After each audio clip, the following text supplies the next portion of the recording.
लोकसभा में महिलाओं को 33% आरक्षण का रास्ता लगभग साफ हो गया है, क्योंकि लोकसभा में नारी शक्ति वंदन अधिनियम 2023 पारित कर लिया गया है, जिसके बाद राज्यसभा में इस पर चर्चा होगी और राष्ट्रपति की मोहर लगने के बाद यह कानून बन जाएगा। और ये देश के गृह मंत्री अमित शाह ने संसद में इस पर बोलते हुए कहा कि ये नए युग की शुरुआत है।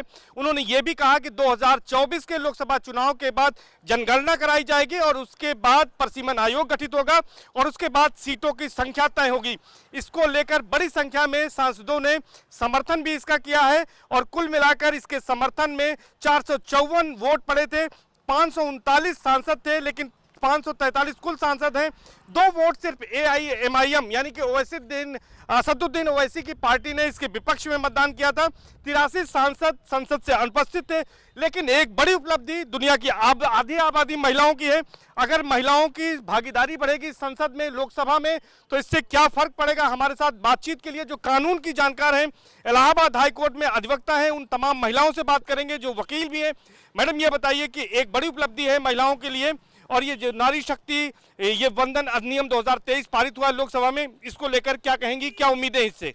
देखिए, नारी शक्ति वंदन अधिनियम के लिए मैं मोदी जी को धन्यवाद देती हूँ। सबसे पहले भारत सरकार को अपने बहुत बहुत धन्यवाद है कि हमारे देश की महिलाओं को अधिकार दिया। मैं तो कहती हूँ पार्लियामेंट में 33% का आरक्षण जैसे मिला है, उसी तरह हर सेक्टर में नौकरी के क्षेत्र में भी 33% की। मैं तो 40% आरक्षण की मांग कर रही थी।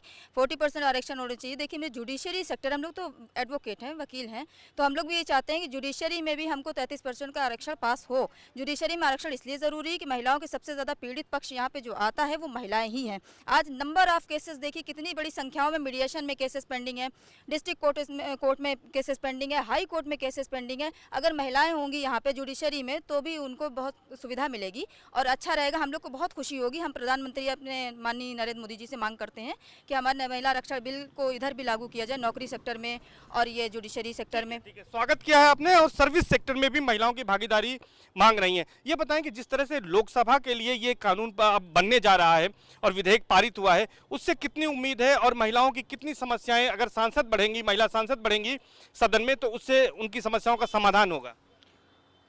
नमस्कार, मैं अंकिता सिंह हाईकोर्ट इलाहाबाद से अधिवक्ता हूँ। मेरा मानना ये है कि जितनी भी लेडीज़ आगे जाएंगी उतना हमारे ही विकास में और अच्छाई रहेगी। और नारी सशक्तिकरण जैसे कि हम कहते हैं, जिसमें कहा जाता है सर्वमंगल मांगल्ये शिवे सर्वार्थ साधिके। जब भगवान शिव ही अपने अर्धांगिनी को आगे रखना चाहते हैं तो संसद में या फिर हमारे नॉर्मल नॉर्म्स में हम क्यों नहीं आगे उनको रख सकते। और उनको आगे रखना भी हमारी एक आगे के लिए एक नई सीढ़ी का आगमन है और ये बहुत अच्छा है कि भारत सरकार ने हम लोगों को ये मौका दिया है। बस। अच्छा, अगर हम बात करें तो अब अगर 82 जो सांसद हैं लोकसभा में, उनकी संख्या 33% आरक्षण के बाद 181 हो जाएगी, तो किस रूप में देखती हैं एक महिला अधिवक्ता के नाते आप?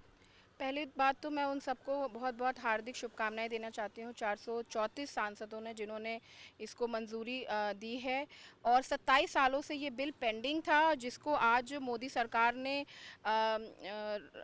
ये लोकसभा में जो पारित हुआ है, उसके बाद आज राज्यसभा में भी इसको पारित करने की उनकी पूरी चेष्टा है। इसलिए बहुत बहुत शुभकामनाएं मैं उन्हें देती हूँ।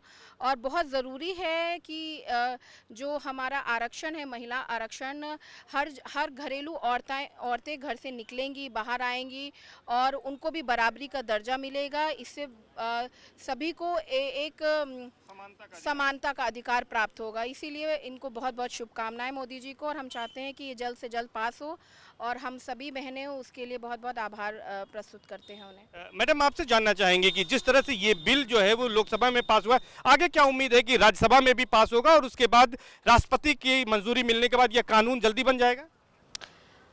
हेलो, मेरा नाम, मैं तबस्सुम बानो, एडवोकेट हाईकोर्ट। ये जो बिल पारित हुआ है वुमेन के लिए बहुत अच्छी चीज़ है। ये इसका हम लोग स्वागत करते हैं। हमारा भी यही मानना है कि जब लोकसभा में ये चीज़ होगी पारित, मतलब पास हो गया है, तो राज्यसभा में पास हो जाना चाहिए।